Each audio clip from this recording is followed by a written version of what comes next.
जय हिंद दोस्तों। देखिए, झारखंड राज्य से संबंधित प्रश्न का आज सेट नंबर 6 है। इससे पहले 5 सेट हो चुका है। दोस्तों, झारखंड जेएसएससी और जेपीएससी द्वारा आयोजित परीक्षा 2003 से लेकर 2022 तक का क्वेश्चन बैंक, यानी कि दोस्तों जेएसएससी के द्वारा 2003 से लेकर 2022 तक जितने भी सारे प्रतियोगिता परीक्षा हुआ है, झारखंड के सभी झारखंड जीके को आपका सेट बाय सेट कराया जाएगा इस चैनल के माध्यम से। तो दोस्तों, चैनल पे नहीं हुए तो सब्सक्राइब करके बेल आइकन को प्रेस कर दे। जेएसएससी की सभी परीक्षा के लिए ये वीडियो काफ़ी हेल्पफुल होने वाले हैं, जैसे जेएसएससी सीजीएल, झारखंड दरोगा, उत्पाद सिपाही एवं झारखंड के सभी प्रतियोगिता परीक्षा के लिए बहुत ही इम्पोर्टेंट होने वाला है। तो चलिए वीडियो को कंटिन्यू करते हैं। 2003 से लेके 2022 तक के सभी परीक्षा का आपको झारखंड जीके आपको देखने मिलेंगे। तो दोस्तों, वीडियो को कंटिन्यू लास्ट तक जरूर देखें। क्वेश्चन नंबर 1 है, संथाल भाषा संविधान की 8वीं अनुसूची में किस वर्ष आई? दोस्तों, संथाल भाषा संविधान की 8वीं अनुसूची में आई है और किस वर्ष आई है? तो दोस्तों, इसका करेक्ट आंसर होगा 2003, यानी कि ऑप्शन नंबर बी जो होगा सही हो जाएगा। आगे देखेंगे, भारतीय संविधान के 8वीं अनुसूची में कुल 22 भाषाओं का उल्लेख है। दोस्तों, संविधान के 8वीं अनुसूची में कुल 22 भाषाओं का उल्लेख है। वर्ष 2003 में 92 संविधान संशोधन द्वारा झारखंड की संथाली भाषा को 8वीं अनुसूची में शामिल किया गया है। दोस्तों, भारतीय संविधान के अनुसूची 8 में कुल कितने भाषा है? तो दोस्तों 22 भाषा है, आपको याद रखना है। और दोस्तों, संथाली को कब लिया गया है? तो दोस्तों 2003 92 संविधान संशोधन के द्वारा झारखंड में संथाली भाषा को लिया गया है 8वीं अनुसूची में, आपको याद रखना है। अगला प्रश्न है, मुख्यमंत्री ग्राम सेतु योजना किस वर्ष शुरू की गई? तो दोस्तों, मुख्यमंत्री ग्राम सेतु योजना 2001 में शुरू की गई है। किस वर्ष? तो दोस्तों 2001 में। कौन सी योजना? तो दोस्तों मुख्यमंत्री ग्राम सेतु योजना, आपको याद रखना है। अगला प्रश्न है, मुख्यमंत्री विकास योजना किससे संबंधित है? दोस्तों, विकास योजना किससे संबंधित है? मुख्यमंत्री विकास योजना गाँव में अन्न वितरण के लिए संबंधित है, आपको याद रखना है। इसका राइट आंसर हो जाएगा ऑप्शन नंबर सी। अगला प्रश्न है, Jharkhand tourist home state scheme की शुरुआत कब हुई थी? इंपॉर्टेंट प्रश्न है दोस्तों। ये जितने भी सारे क्वेश्चन है झारखंड के किसी न किसी एग्जाम में पूछा हुआ प्रश्न है, ठीक है। तो Jharkhand tourist home state scheme की शुरुआत कब की गई थी? तो इसका राइट आंसर हो जाएगा ऑप्शन नंबर सी, 2009। दोस्तों, Jharkhand tourist home state scheme की शुरुआत 2009 में की गई है, आपको याद रखना है। हो सकता है कि आपके आने वाले एग्जाम में पूछे जाएं।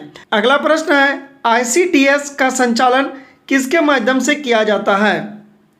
तो दोस्तों, आईसीडीएस का संचालन आंगनबाड़ी के माध्यम से किए जाते हैं, आपको याद रखना है। इसका राइट आंसर हो जाएगा ऑप्शन नंबर ए। अगला प्रश्न है, जनजाति परामर्शी परिषद के अध्यक्ष इनमें से कौन होते हैं? तो दोस्तों, जनजातियों परामर्शी परिषद के अध्यक्ष इनमें से कौन होते हैं? तो दोस्तों, इसका करेक्ट आंसर हो जाएगा ऑप्शन नंबर बी, मुख्यमंत्री। मुख्यमंत्री किसके अध्यक्ष होते हैं? तो दोस्तों, जनजातियों परामर्शी परिषद के अध्यक्ष होते हैं, आपको याद रखना है। इसका राइट आंसर हो जाएगा ऑप्शन नंबर बी। अगला प्रश्न है, कितने राज्य झारखंड की सीमा में है? तो दोस्तों 5 राज्य झारखंड की सीमा में है, आपको याद रखना है। इंपॉर्टेंट प्रश्न है। अगला प्रश्न है, तोपचांची अभ्यारण्य स्थित है। तो दोस्तों, तोपचांची अभ्यारण्य कहाँ स्थित है? तो दोस्तों धनबाद जिले में। धनबाद जिले में तोपचांची अभ्यारण्य स्थित है, आपको याद रखना है। इसका करेक्ट आंसर हो जाएगा ऑप्शन नंबर ए। अगला प्रश्न है, निम्न में से किस क्षेत्र में काली मिट्टी पाई जाती है? दोस्तों, इंपॉर्टेंट प्रश्न है, झारखंड के किस क्षेत्र में काली मिट्टी पाई जाती है, यानी कि किस जिले में काली मिट्टी पाई जाती है? तो दोस्तों, इसका राइट आंसर हो जाएगा option number B, Hazaribagh. Hazaribagh में काली मिट्टी पाई जाती है, आपको याद रखना है। इंपॉर्टेंट प्रश्न है दोस्तों। अगला प्रश्न है, सन 1914 में कौन सा आंदोलन हुआ? दोस्तों, सन 1914 में कौन सा आंदोलन हुआ? तो दोस्तों, ताना भगत प्रतिरोध। ताना भगत आंदोलन कब हुआ? तो दोस्तों सन 1914 में, आपको याद रखना है। काफ़ी इंपॉर्टेंट प्रश्न है। अगला प्रश्न देखेंगे, झूमर, पाइका, नटुआ तथा अग्नि सभी प्रकार है। तो दोस्तों, झूमर, पाइका, नटुआ और अग्नि क्या चीज़ है? तो दोस्तों ये झारखंड राज्य के नृत्यों का प्रकार है, आपको याद रखना है। इसका करेक्ट आंसर हो जाएगा ऑप्शन नंबर सी। अगला प्रश्न है, निम्नलिखित में से कौन सा जिला से कर्क रेखा गुजरती है? पलामू, खूंटी, धनबाद, रांची। तो दोस्तों इसका करेक्ट आंसर हो जाएगा option number D, Ranchi. Jharkhand के रांची जिले से कर्क रेखा गुजरती है, आपको याद रखना है। इसका करेक्ट आंसर हो जाएगा ऑप्शन नंबर डी। दोस्तों अगला प्रश्न है, मोस्ट इंपॉर्टेंट प्रश्न है कि झारखंड में सबसे ऊंचा जलप्रपात क्या है? इनमें से आपको बताना है कि कौन सा जलप्रपात झारखंड में सबसे ऊंचा जलप्रपात है।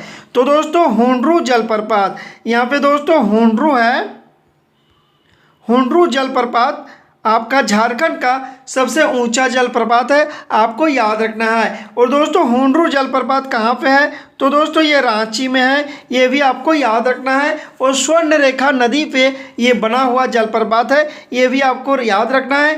हुंड्रू जलप्रपात झारखंड का सबसे ऊंचा जलप्रपात है और ये रांची जिला में है। और दोस्तों स्वर्ण रेखा नदी पे बना हुआ है ये जलप्रपात, आपको सारा बात याद रखना है, ठीक है। अगला प्रश्न है कि झारखंड का सबसे पश्चिमी जिला इनमें से कौन सा है? तो दोस्तों झारखंड का सबसे पश्चिमी जिला की बात है तो दोस्तों गढ़वा, गढ़वा जिला झारखंड का सबसे पश्चिमी जिला है, आपको याद रखना है। अगला प्रश्न है कि बिरसा मुंडा का जन्म कब हुआ था? इंपॉर्टेंट प्रश्न है। तो दोस्तों बिरसा मुंडा का जन्म कब हुआ था? तो 15 नवंबर 1875 को बिरसा मुंडा का जन्म हुआ था, आपको याद रखना है। इस तरह का क्वेश्चन हमेशा एग्जाम में पूछे जाते हैं। तो दोस्तों आज बार इतना ही। अगर वीडियो अच्छा लगे तो लाइक जरूर करें, चैनल पर नहीं है तो सब्सक्राइब करके बेल आइकन को प्रेस कर दें इस तरह की डेली की अपडेट के लिए। Thanks for watching.